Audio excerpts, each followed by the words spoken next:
What is good, everybody? It is your boy Nick or Johnum, and this is the 6th episode of Road to 2000 ELO playing Blitz on my main account on chess.com. And so this is just the analysis. I recorded the game, and I didn't realize till I finished the game that I actually did not record the audio the entire game. If you watch the game, you will just hear chess pieces moving around. And at the end of the recording, I was like, oh, I'm not recording my microphone because I turned it down. And yeah, so you're just going to watch this. I'll play a clip.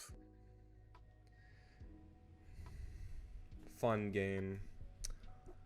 I was not recording audio this whole entire game. I'm so mad at myself. I cannot believe that. If you want me of me figuring out that I'm stupid. But this is a great game. It's a very interesting game. I don't understand what was going on with my opponent unless they were like drunk or something. I end up with 2 queens and 2 rooks, and my opponent blunders, and I win their queen and their rook at the same time. And yeah, it was rough day of the office for my opponent, but good day of the office for me. And I'm gonna get into this video, and you're gonna see the game and the analysis right now. All right, everybody, this is the game and the analysis. As you see, my opponent, they're 1047, they were 1054, and I'm 1117. I've been teeter-tottering. As you saw the last game, I was up and I lost terribly.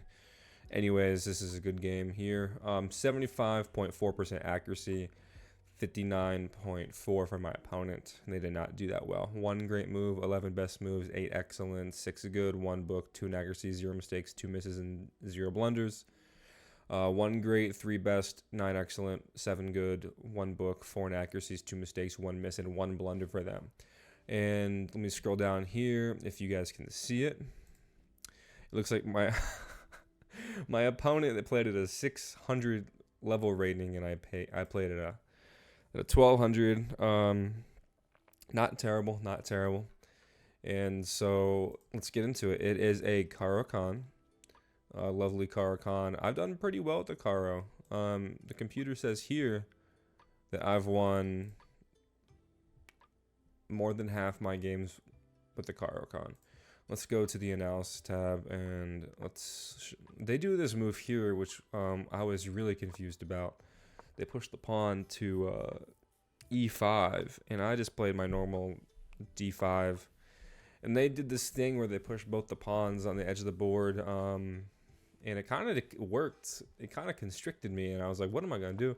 So I did this move, taking more of the center, and then I did this because if I went here, I felt like it would have been a bad move because they could have easily, kicked me out or something, and then I wouldn't have wouldn't have had a fun time. So I didn't do that. I didn't want to move my bishop too many times, so I pushed this pawn here, and they go here, and now they have both these a4 and h4 pawns pushed. And they haven't developed any pieces yet, but they're still kind of having like this weird little hold on my position in a way, kind of restricts some of the things I can and cannot do. Yeah, so I go here attacking the pawn, they go pin me, I unpin, they take, I take, and then I push this pawn even further. I get my knight out, and they push this pawn here. I probably should have let them take the pawn, but I got a little greedy. I took it. I got the queen out, and then I bring my knight into the game, attacking this said queen. And so now, as you see, they have a pawn on a5 and a pawn on h4, and the only piece they moved was the bishop, and it got traded, and now the only other piece they moved is their queen. So the queen goes over here, I go over here attacking the pawn and threatening to do some funny business, and they push this pawn, preventing that. And I go here with my queen, because if they're pushing this pawn down here, I don't want to have double isolated pawns on the h-file and get bullied. I'm not sure if my opponent's doing some like cool trick opening or something. So I was like, I don't want want to deal with that. So I wanted to castle long, and they pushed the pawn again. And I take. They don't take back. I was assuming they could have taken back, but that would have been stupid, obviously, because my knight is there. And so they put this pawn onto a6, and if I took that, yeah, I don't understand anything my opponent is doing. So it wanted me to go bishop g5. Bishop g5 would have led to, I have to guess, just them losing a piece. So I did not notice that. So I missed that. Push this pawn up here. And now I'm getting ready to castle. It says d4 is the best move in this position. What does d4 do? What does d4 do? d4 just allows me to do bishop g5.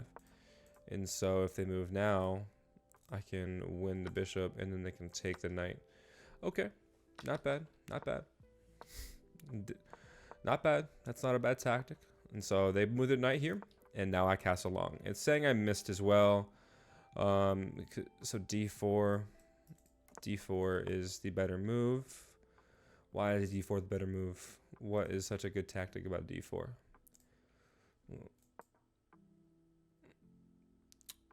This is d4 is a miss. What does the computer say? Why is it a miss? Tell me why it's a miss. There's only one good move in this position, and I permitted my opponent to kick away my knight. What? That's the great move, kicking away my knight? That doesn't make any sense. So right here, I was thinking they're going to take, and I'm going to be, you know, that's not a good trade, but obviously it didn't happen.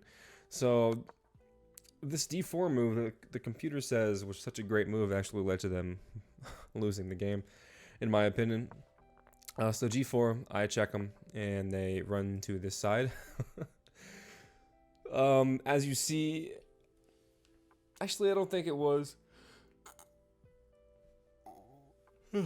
Did not permit them to lose the game. This move here, king d2, permitted them to lose the game right off the spot, right off the bat, because this move creates a pin. And here, I was like, what the hell is my opponent doing?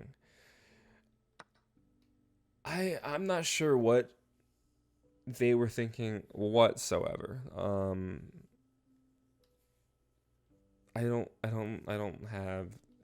I have any idea. So the best move was for them to go here, and then that, and then I have this like awkward position. But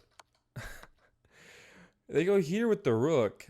I take the queen, and then I take the rook, and now I'm up 11 points of material.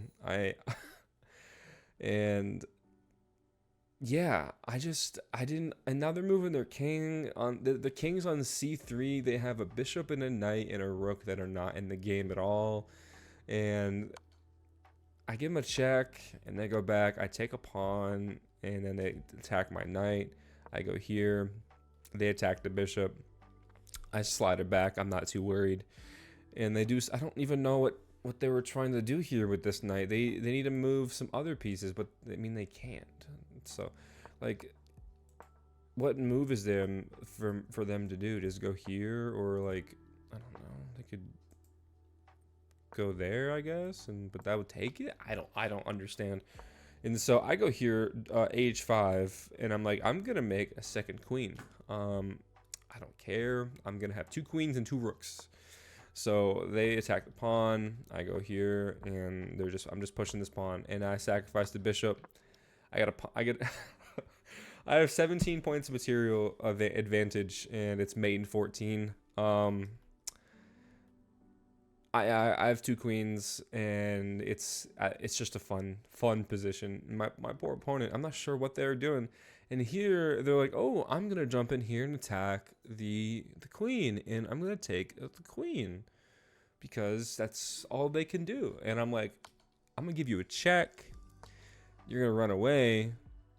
I'm gonna give you another check, and then I'm gonna give you a little other checkmate sort of action there.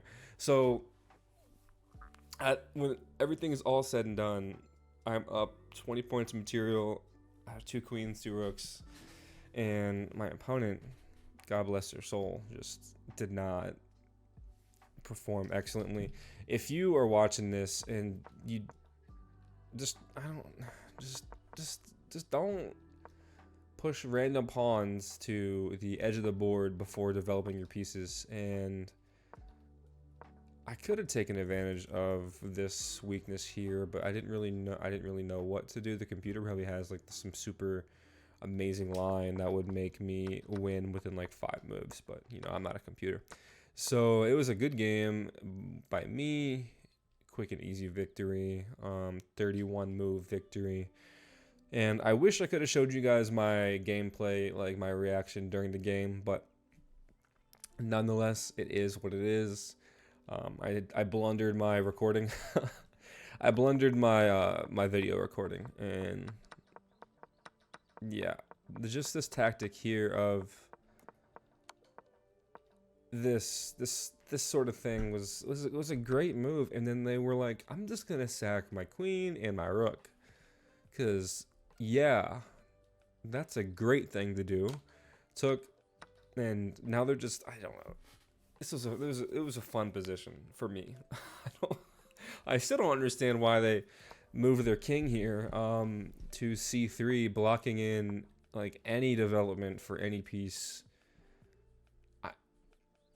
This is a lesson of what not to do, and in chess, this is a way to just don't do anything my opponent did. Just don't do it, because yeah, just don't do just don't do it.